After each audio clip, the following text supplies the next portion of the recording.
Shattered reflections. The taunting words sliced through Francesca Turner's resolve like a serrated knife. She stood in the middle of their cramped apartment, clutching the letter that had arrived earlier that day, her acceptance into the prestigious culinary program she'd spent years working toward. A chef? Really, Frankie? You can barely make pasta without burning it, Damien sneered, leaning against the kitchen counter. His handsome features twisted into a familiar smirk that once made her heart race, but now only made her stomach clench. Besides, we can't afford for you to play around with food all day. Someone has to pay the bills. Francesca's fingers tightened around the paper, crinkling its edges. I received a partial scholarship and I've been saving up. I can make this work. Damien laughed, the sound hollow and cruel. With what money? The tips from that diner job? Don't be ridiculous. You need me, Frankie. Always have. 3 years. 3 years of dreams deferred, of walking on eggshells, of believing she wasn't enough. Francesca stared at the man she'd once believed loved her, truly seeing the prison she'd built around herself. No, she whispered, the word foreign on her tongue. Then louder, no, I don't need this. I don't need you. His expression darkened. What did you just say to me? I said no. Something was breaking loose inside her chest, not breaking down, but breaking free. I'm going to that culinary school. I'm going to become a chef. And I'm done letting you tell me what I can and cannot do. Damien stepped toward her, his voice dropping to that dangerous quiet she'd learned to fear. You're nothing without me, Frankie, nothing. Who else would put up with your pathetic dreams? Your constant failures? I've given you everything. The tears came then, hot and fast. But they weren't tears of submission. They were tears of clarity, of rage, of 3 years' worth of suffocated potential. You've given me nothing but doubt, she said, her voice trembling. And I won't let you take anything more from me. She grabbed her coat from the hook by the door, her hands shaking so badly she could barely slip it on. Outside, the October evening air was crisp, carrying the scent of fallen leaves and impending rain. Francesca didn't know where she was going, only that she needed to get away, needed space to breathe, to think. The streetlights blurred through her tears as she walked briskly down familiar sidewalks that suddenly felt like escape routes. Her phone buzzed incessantly in her pocket. Damien, no doubt, cycling through his predictable pattern of anger, then guilt-tripping, then empty apologies. She turned it off and kept walking. The city felt different tonight, as if it were conspiring to guide her away from her old life. Shop windows glowed invitingly. People brushed past, wrapped in scarves and coats, living lives untouched by the storm raging inside her chest. Francesca didn't see the small cafe on the corner until she was nearly upon it. Didn't see the door opening outward. Didn't see the tall figure stepping out with a steaming cup in hand. The collision was inevitable, her momentum carrying her forward just as he emerged. Coffee splashed, papers scattered, and Francesca found herself stumbling backward with a startled gasp. I'm so sorry, she blurted through her tears, mortification adding to her emotional overload. I wasn't watching where... Are you all right? A gentle voice cut through her apology, warm with concern rather than irritation. Francesca looked up, meeting the gaze of a stranger whose kind eyes would unknowingly become her turning point. Coffee and kindness. I'm fine, really, Francesca insisted, hastily wiping her tears with the back of her hand. But the stranger's observant eyes, a striking hazel that seemed to shift between green and amber under the cafe's outdoor lighting, didn't miss a detail. You don't look fine, he said simply, his voice carrying no judgment, just quiet observation. He glanced down at his coffee-stained shirt and chuckled. Though I suppose I don't look particularly fine either at the moment. Despite everything, a small laugh escaped Francesca's lips, surprising even herself. The sound felt foreign after so many hours of tension and tears.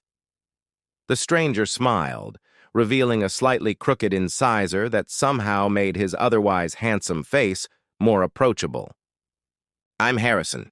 Harrison Wells. He extended his hand, then seemed to reconsider and offered her a clean napkin from his pocket instead. Francesca Turner, she replied, accepting the napkin gratefully. I really am sorry about your shirt. And your coffee. Harrison glanced at the nearly empty cup in his hand and shrugged. I was planning to get another anyway. Would you like to join me? You look like you could use something warm. When he noticed her hesitation, he added, No pressure. Sometimes it's just easier to breathe around a stranger. Something in his unpretentious manner made Francesca nod. Perhaps it was the fact that he hadn't immediately asked why she was crying. Or maybe it was simply that she couldn't face the thought of returning to the apartment, to Damien. The cafe was cozy, with mismatched furniture and the comforting aroma of freshly ground coffee beans. Harrison guided her to a quiet corner table and asked what she'd like to drink. Just tea, please. Chamomile if they have it.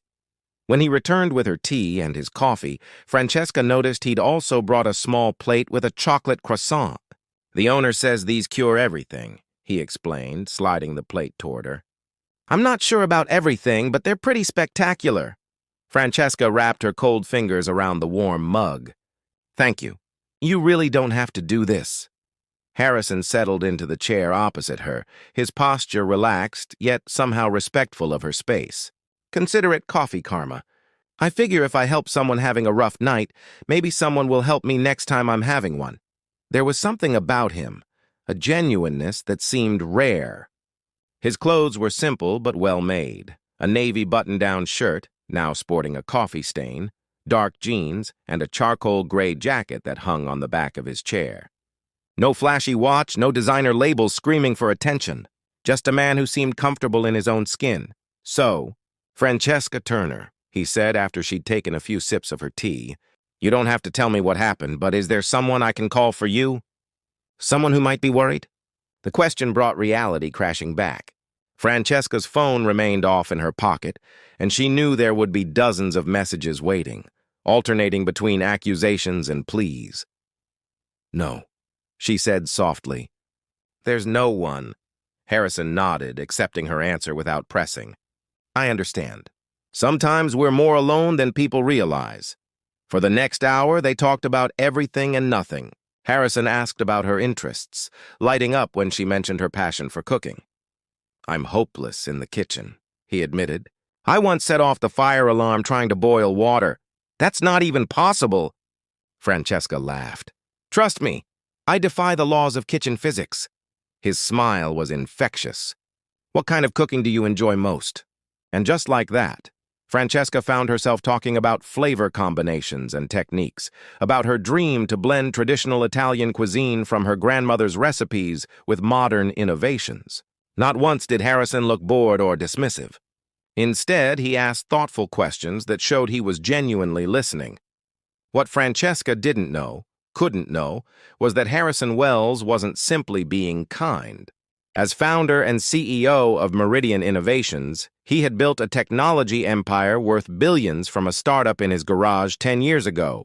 The simple watch on his wrist could have paid her rent for a year, and his casual jacket was hand-tailored by the same artisan who dressed European royalty.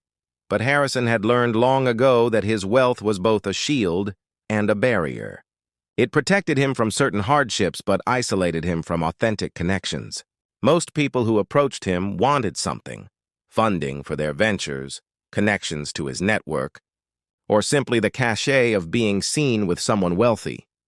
In Francesca's tearful eyes, he had recognized something painfully familiar: the look of someone who had been made to feel small, whose potential had been deliberately diminished by someone who claimed to care. As they finished their drinks, Harrison felt a surprising reluctance to end their conversation. Where will you go tonight? He asked carefully. Francesca hesitated. The reality of her situation loomed large. She had left with nothing but her coat and phone. No clothes, no money beyond the few dollars in her pocket, nowhere to stay. Seeing her dilemma, Harrison reached for his wallet and extracted a business card, plain white with just his name and a phone number. No company logo, no title. I know someone who owns a small hotel a few blocks from here. Nothing fancy, but clean and safe. I can call ahead, arrange a room for you. No strings attached. Francesca stared at the card, suspicion finally finding its way through her emotional exhaustion. Why would you do that for a stranger? Harrison's expression turned thoughtful. Because someone once did something similar for me a long time ago when I needed it. Sometimes the universe puts people in our path exactly when we need them. He smiled slightly. Or when we accidentally collide with them outside coffee shops. That night, in a modest but comfortable hotel room, paid for anonymously by Harrison, Francesca slept peacefully for the first time in months, unaware that her chance encounter had set in motion a transformation neither she nor Harrison could have anticipated. Blossoming trust. 3 weeks after their coffee shop collision, Francesca stood behind the counter at Lavender and Thyme, a small but popular bakery that had taken a chance on hiring her. The owner, Josephine, a no-nonsense woman in her 60s with silver hair and chef's hands mapped with burn scars, had seen something promising in Francesca's determined eyes. "You've got good instincts," Josephine commented, watching as Francesca piped delicate rosettes of lavender-infused buttercream onto miniature lemon cakes. "And steady hands. That'll take you far in this business." Francesca smiled, the compliment warming her more than she could express. After finding temporary housing at a women's support center, she had thrown herself into rebuilding her life with a ferocity that surprised even her. She'd blocked Damien's number after he'd escalated from manipulative messages to outright threats, filed a restraining order with the help of a legal aid service, and begun the painstaking process of reclaiming her possessions from their shared apartment with a police escort. Each step had been terrifying, but each had made her stronger. The bell above the bakery door jingled, and Francesca looked up from her work to see a now familiar face entering. Harrison had appeared in her life with remarkable consistency since their first meeting, always casual, always respectful, never pushing beyond the boundaries of the friendship that had begun to form between them. He came to the bakery twice a week, claiming an addiction to Josephine's hazelnut espresso tarts. Today, he wore a light gray sweater over a white button-down, looking like any other successful professional enjoying a midday break. Only Francesca noticed the way Josephine raised an eyebrow whenever he entered.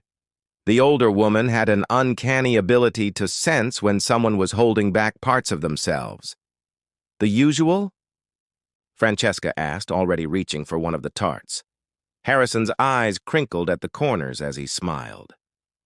"Am I that predictable?" "Only about pastries," she replied, placing the tart on a small plate. "You're rather mysterious about everything else." It was true.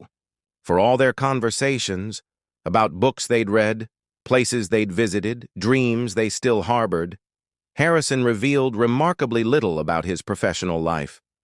He mentioned work in the tech sector, but changed the subject whenever specifics arose. Francesca had initially assumed he was simply private, but occasionally she caught glimpses of something more.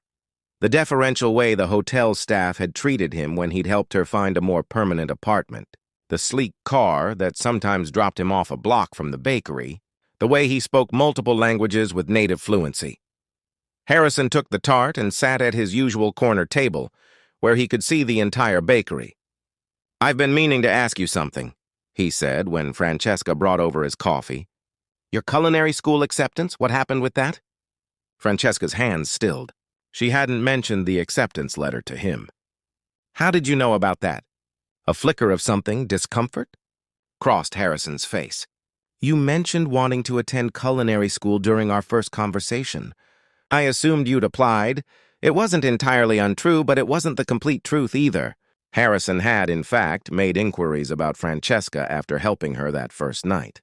Not out of any nefarious purpose, but out of concern and, if he were honest with himself, a growing fascination. His private investigator had uncovered the acceptance letter during his background check. Standard procedure. Harrison had rationalized when helping someone in distress. "I deferred enrollment," Francesca said, letting his explanation slide. "I need to save more money first. But I'm learning a lot from Josephine in the meantime." Harrison nodded, but a plan was already forming in his mind. He had connections at the Culinary Institute, had donated a state-of-the-art teaching kitchen the previous year, though few knew of his involvement. A quiet word about an anonymous scholarship wouldn't be difficult to arrange, but something held him back. Francesca was rebuilding her life on her terms, finding her independence after years of control. The last thing she needed was another person making decisions for her, even with the best intentions. Instead, he asked, "Would you like to have dinner tomorrow night? There's a new restaurant in the Arts District I've been wanting to try." The invitation hung in the air between them, significant in its ordinariness. Until now, their interactions had been casual, unplanned, occurring in public spaces with the comfortable buffer of countertops and cafe tables. Francesca studied him, this man who had become a curious fixture in her new life. "Is this a date, Harrison Wells?" His smile was open, genuine. "Only if you want it to be. Otherwise, it's just two friends appreciating good food." Later that evening, as Francesca walked through the small studio apartment she now called home, she reflected on the strange turns her life had taken. A month ago, she had been trapped in a relationship that diminished her daily. Now, she was cautiously embracing a freedom she'd almost forgotten could exist. Her phone buzzed with a message from Harrison confirming their dinner plans.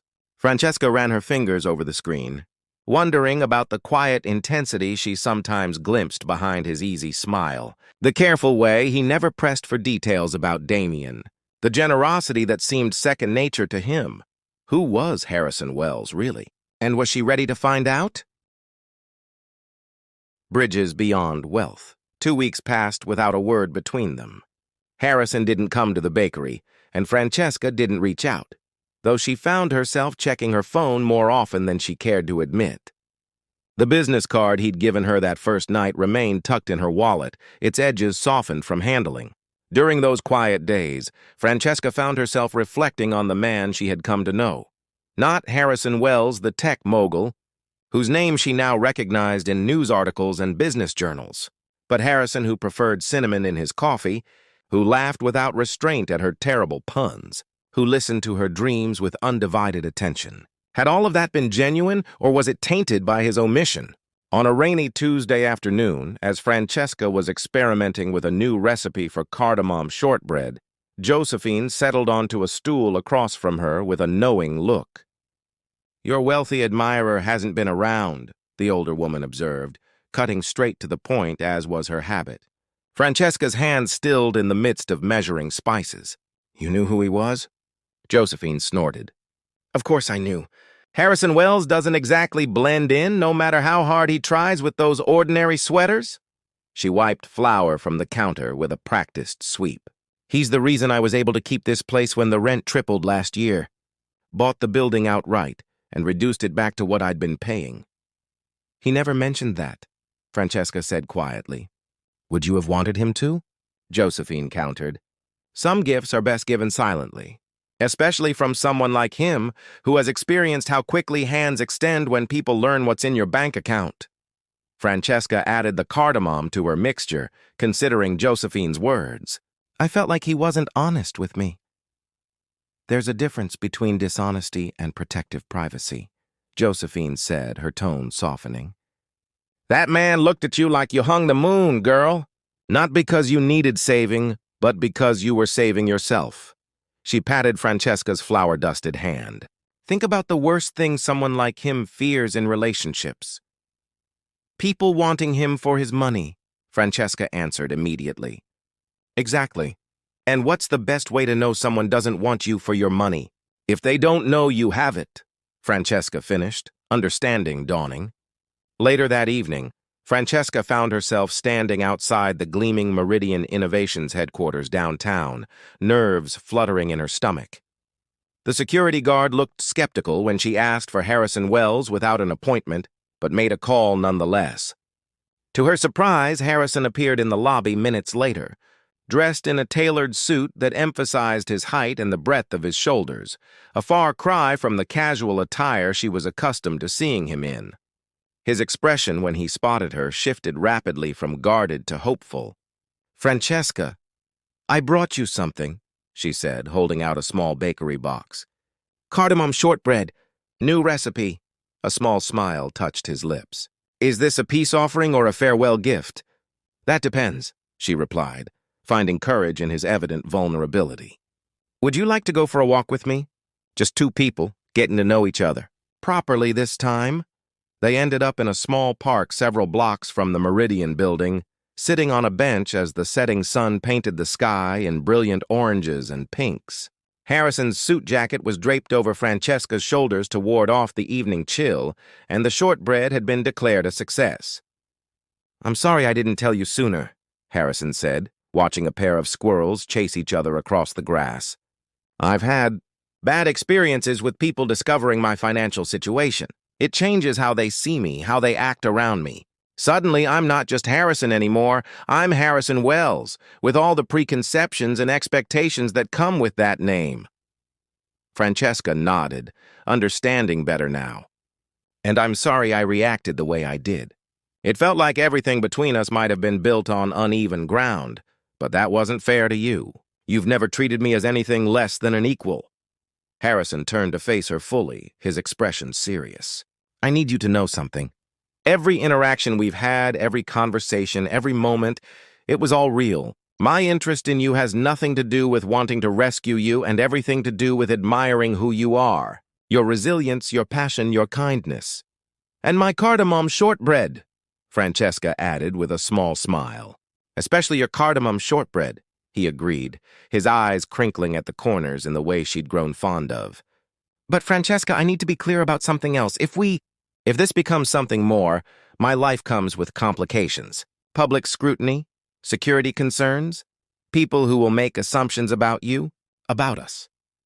Francesca considered this, remembering the suffocating feeling of being with someone who diminished her, who made her smaller to maintain control. Harrison, with all his wealth and influence, had only ever encouraged her to grow, to reach for her dreams. "I think," she said slowly, "that any relationship worth having comes with complications. The question is whether what we're building is strong enough to weather them." Harrison's hand found hers, his fingers warm against her skin. "And what do you think we're building, Francesca Turner?" She looked at him, really looked at the man beneath the wealth and status and power, and saw someone who understood loneliness, who valued authenticity, who had recognized in her a kindred spirit long before she had seen it in him. "Something rare," she answered honestly. "Something worth protecting." As the last light of day faded and the first stars appeared overhead, Harrison and Francesca sat together on that park bench, neither wealthy nor broken, but simply two people discovering that sometimes the most unexpected collisions can lead to the most beautiful beginnings. 6 months later, when Francesca received a full scholarship to attend the Culinary Institute, one she had earned entirely on her own merits, though Harrison had quietly ensured her application received fair consideration, she celebrated not just the opportunity, but the journey that had brought her there. From tears of desperation to tears of joy, from collision to connection, she had found not just a protector in Harrison Wells, but a partner who saw her value beyond any price tag the world could assign. And that, she knew, was the greatest fortune of all. Unveiled fortunes. The restaurant Harrison had chosen was understated from the outside, a renovated warehouse with large windows and subtle lighting. Inside, however, Francesca immediately recognized the hallmarks of exclusivity, the perfect spacing between tables, the hushed atmosphere, the attentive staff who seemed to anticipate needs before they arose. "Mr. Wells," the host greeted them, not bothering to check any reservation book. "Your usual table is ready." Francesca shot Harrison a questioning look as they were led to a secluded corner with a perfect view of both the kitchen and the city skyline. "Your usual table?" she echoed once they were seated. "I thought you said this place just opened." Harrison looked momentarily discomfited. "I might have been involved in some of the early tastings," he admitted. "The chef is an old friend." As if summoned by his words, a tall woman in chef whites appeared at their table, her dark hair pulled back into a tight bun, her smile warm but professional. "Harrison," she said, embracing him briefly. "It's been too long." "Francesca, this is Valentina Moretti," Harrison introduced them. "Val, this is Francesca Turner, the aspiring chef I mentioned." Valentina's eyes lit up. "Ah, yes. Harrison tells me you have quite the palate. I hope we impress you tonight." She gestured to their menus. "Though you won't need those, I've prepared something special for you both." After Valentina departed, Francesca leaned forward. You told a Michelin-starred chef about me? Harrison nearly spilled his water. How did you know she has a Michelin star? I've followed her career for years, Francesca said, momentarily distracted from her suspicion by genuine admiration. She revolutionized modern Italian cuisine with her restaurant in Florence before moving to the States. I recognized her immediately. She narrowed her eyes. But how do you know her well enough to get the best table in her new restaurant and arrange a personal tasting menu? Harrison took a slow sip of water, his composure returning. We met at a charity event several years ago. I invested in her first American restaurant. You invested? Francesca repeated slowly, pieces beginning to fall into place. Harrison, who are you? Really? Their first course arrived, a delicate amuse-bouche of truffle-infused arancini with saffron aioli, interrupting the moment. Throughout the meal, Harrison skillfully deflected further questions, turning the conversation to Francesca's impressions of each dish, watching with evident pleasure as she analyzed flavor combinations and presentation techniques with professional insight. It was only when they stepped outside after dinner, the cool night air a sharp contrast to the warm intimacy of the restaurant, that Harrison seemed to come to a decision.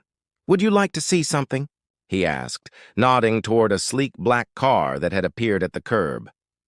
Curiosity won out over caution, and Francesca found herself seated in the back of a luxury vehicle she couldn't have afforded to rent for an hour, let alone own. They drove in comfortable silence through the city, eventually turning onto a private road that wound up into the hills overlooking the lights below. The house, though house seemed an inadequate term for the modernist structure of glass and stone that emerged from the landscaped grounds, took Francesca's breath away. Floor-to-ceiling windows revealed glimpses of minimalist interiors, while strategic lighting highlighted architectural features that had probably been featured in design magazines. "This is your home?" she asked, her voice barely above a whisper as they stood in the driveway. Harrison nodded, his expression unreadable in the dim light. One of them. The enormity of what that casual statement implied washed over Francesca. One of them. As if multiple homes of this caliber were simply a fact of life. I should have been honest with you from the beginning, Harrison said quietly. My full name is Harrison Wells. I founded Meridian Innovations, the name registered immediately. Even someone as disconnected from the tech world as Francesca knew Meridian, the company responsible for revolutionary advancements in renewable energy storage and sustainable technology solutions. Its founder was reported to be one of the wealthiest private citizens in the country. Why didn't you tell me? The question came out more wounded than accusatory. Harrison's gaze was steady, though tension lined his shoulders. Because the night we met, you looked at me and saw just a person. Not a wallet or a connection or an opportunity. Do you know how rare that is in my world? Francesca stepped back, suddenly seeing their entire relationship in a new light. The connections that had helped her find affordable housing, Josephine's willingness to hire her despite limited professional experience, the anonymous donor who had covered the legal fees for her restraining order against Damien, all of it took on a different significance now. Has this all been charity to you? She asked, her voice tight with emotion. Poor, broken Francesca needing to be rescued. Harrison reached for her but stopped when she flinched away. No, never that. I helped because I could, yes, but not out of pity. He broke off, running a hand through his hair in a rare display of agitation. I know what it's like to need a fresh start. Money makes some things easier, but it doesn't fix everything. It certainly doesn't guarantee happiness or genuine connection. But Francesca was already walking back toward the car, arms wrapped tightly around herself. I need time to think. Everything feels different now. Harrison didn't try to stop her, simply instructed his driver to take her wherever she wanted to go. As the car pulled away, Francesca caught a glimpse of him in the rearview mirror, a solitary figure standing before his perfect, empty mansion, looking more alone than anyone with so much should ever be.